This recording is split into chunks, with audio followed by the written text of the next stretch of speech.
নমস্কার, কি অবস্থা সবার? আমি অরিত্রাস ডায়েরির আরও একটা নতুন ব্লগে সবাইকে ওয়েলকাম করছি। কেমন আছেন সবাই? আমাকে কমেন্টে জানাতে ভুলবেন না। তাইলে চলুন শুরু করা যাক আজকের ব্লগটি। সেদিন ছিল সানডে।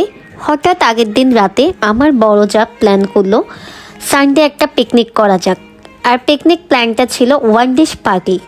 এক একজন এক একটা রান্না করে নিয়ে যাবে। আমি যেহেতু বাড়ির হবু ছোট ছেলের বউ, তাই আমাকে বললো ফিরনি রান্না করতে। তাই সকাল সকাল উঠেই চুলাতে হাঁড়ি বসিয়ে দিলাম দুধের।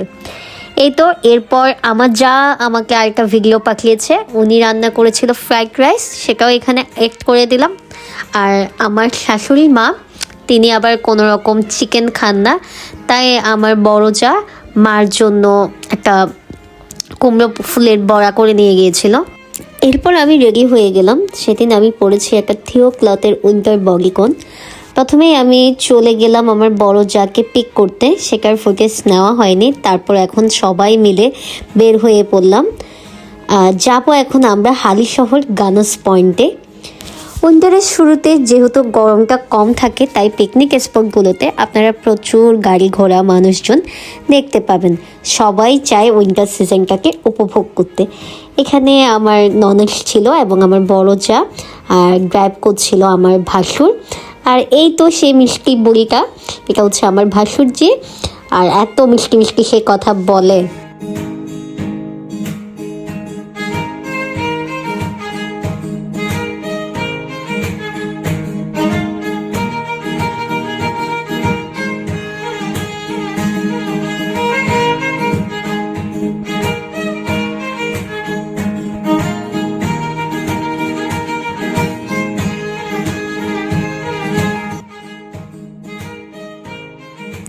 আমরা চলে এসেছি আমাদের পিকনিক স্পটে। এসেই দেখে প্রচুর মানুষ আমাদের মতো পিকনিক করতে এসেছে। চারিদিকটা কি সুন্দর লাগছে দেখুন। প্রকৃতির এই সৌন্দর্য আসলে ক্যামেরা কখনোই জাস্টিস করে না। আমি আর দিদি আগে গিয়ে একটা ভালো প্লেস খুঁজে বের করছিলাম, যাতে আমরা সবাই বসে মিলে একটু আড্ডা দিয়ে লাঞ্চটা এনজয় করতে পারি। আর এই পার্কটাও ছিল বিচের একদম কাছে। পাশে বয়ে গেছে ছোট একটি লেক, যা মিলিত হয়েছে পতেঙ্গা সমুদ্র সৈকতে। শীতের এই মিষ্টি রোদে সবাই মিলে বসে খেতে ভালো লাগে। চলুন একে একে সব কিছু বের করে নিই। বেলাও কিন্তু প্রচুর হয়ে গেছে, আর আমাদের সাথে আছে বাচ্চা কাচ্চা আর বয়স্ক দুজন, তাই আর দেরি করলে চলবে না। দিদি সব কিছু বের করছে আর আমি সব গুছিয়ে নিচ্ছি। অনেক দিন পর এত সুন্দর একটা মিষ্টির দুপুর এনজয় করলাম। আজকের এই আইডিয়াটা বড়দের, তাই খাবার কি ছিল সেটা বড় কথা না, আমরা সবাই মিলে যে একটা সুন্দর টাইম কাটিয়েছি এটাই বড় পাওয়া। মেনুতে ছিল fried rice, chicken roast, raita, ডিম ভুনা, ইলিশ মাছ ভাজা, আর সবার শেষে মিষ্টি বইয়ের হাতে বানানো মিষ্টি পায়েস। Jokes part. খোলা আকাশের নিচে এভাবে সবাই মিলে বসে খাওয়ার আনন্দটাই আলাদা। আমি আবার মিস করছিলাম আমার মা বাবা আর আমার ফ্রেন্ডসকে, যার জন্য আসলে আমার লাইফে এই নতুন নতুন পাওয়াগুলো যুক্ত হলো। সে থাকলে আরও বেশি ভালো লাগতো। আমাদের ইনলস ফ্যামিলিটা পূর্ণ হতো আমার ননসের হাজব্যান্ড আর আমার ফিয়ন্সি থাকলে। কত কথা থাকে, কত না বলা কথাগুলো মুখ দিয়ে বের হয়ে আসে এত সুন্দর প্রকৃতির সৌন্দর্য দেখলে। আর আমার একবারের জন্য মনে হয়নি আমার ইনলস ফ্যামিলিতে আমি নতুন। মানুষগুলো আমাকে এভাবে আপন করে নেবে কখনো ভাবতে পারিনি। এখানে দাদা মজা করছিল আমার সাথে, আর দিদি যত্ন করে দাদাকে বেড়ে খাওয়াচ্ছিল, তাই আমি ভিডিও করে নিলাম। এরপর দিদি সবাইকে ফ্রেন্ড দিচ্ছিল। তারপর শুরু হয়ে গেল আমাদের দুই বইয়ের পাগলামির আরও অনেক কিছুই দেখতে পাবেন এই ভিডিওতে। চলুন পার্কটা ঘুরে দেখা যাক। ততক্ষণে বাচ্চারা খেলতে চলে গেছে আমার ননাসের সাথে, মানে মুক্তাদির সাথে। আর আমার শ্বশুর শাশুড়িও নিজেদের মতো এনজয় করছিল। দেখুন না, পরন্ত বিকেলে কি সুন্দর লাগছে আকাশটা। আর লেকের পাড়ে শুরু হয়ে গিয়েছে আমাদের দুই জায়ের পাগলামি, মানে হাসতে হাসতে আমরা শেষ। আর এত মজা করেছে আমি সেদিন বলার বাইরে।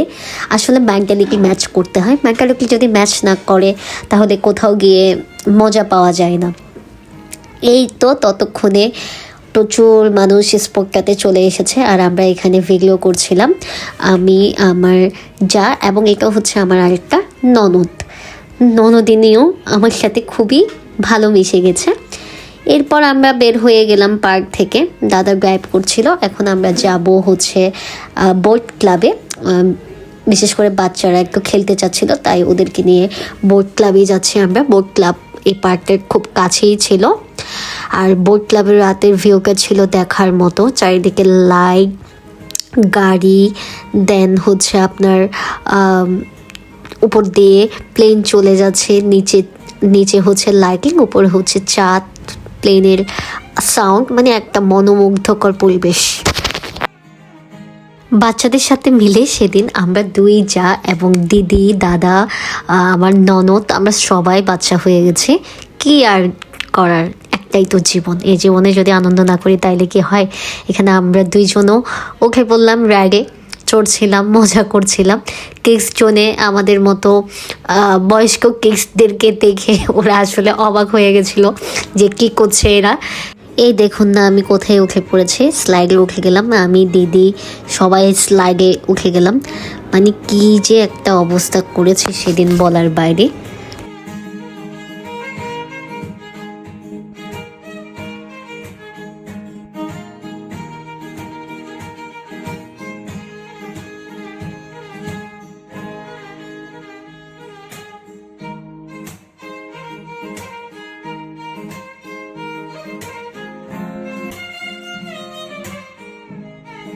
কতদিন পর এত মজা করলাম একসাথে। আজকে দেখলাম উইকডে তো পার্কগুলো ভীষণ জমজমাট, বাচ্চা কাচ্চারাও বিভিন্ন রাইড চড়ছে, দৌড়াদৌড়ি করছে, আর আমরা বড়রাও তাদের সাথে বাচ্চা হয়ে গিয়েছি। সন্ধ্যার সময়ে এই লেকের ধারে একা একা হাঁটতে দারুণ লাগছিল। আর এই লেকের ধারে আছে বিশাল একটা restaurant.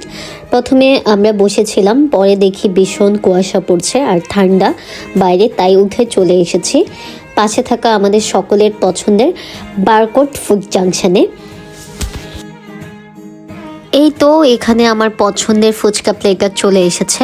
Basically fuchka platter order দিয়েছিলাম আমি, কিন্তু পরে এটা নিয়ে সবাই টানাটানি শুরু করলো। আর তাদের মালাই চাটা ছিল বেস্ট একটা চা। আর চিটাগাংয়ের মধ্যে সবাই তো জানেন তাদের চা এবং ফুড কোয়ালিটি খুবই ভালো। এই তো এখন সবাই মিলে খাওয়া দাওয়া করছি, তারপর বের হয়ে যাব। ভারী সুন্দর কাটলো আজকের দিনটা। শীতের সকালে পরিবারের সবাইকে নিয়ে সুন্দর একটা পিকনিক এনজয় করলাম। যাই হোক, চলুন এবার বাড়ি ফিরি সবাই। ভিডিওটা আজকে এখানেই শেষ করছি। কেমন লাগলো আজকের ভিডিওটা কমেন্ট করে জানাতে ভুলবেন না। আর ভালো লেগে থাকলে লাইক, কমেন্ট অ্যান্ড শেয়ার করে দিবেন। সবাই ভালো থাকবেন, সুস্থ থাকবেন। দেখা হবে নতুন আরও একটি ব্লগে।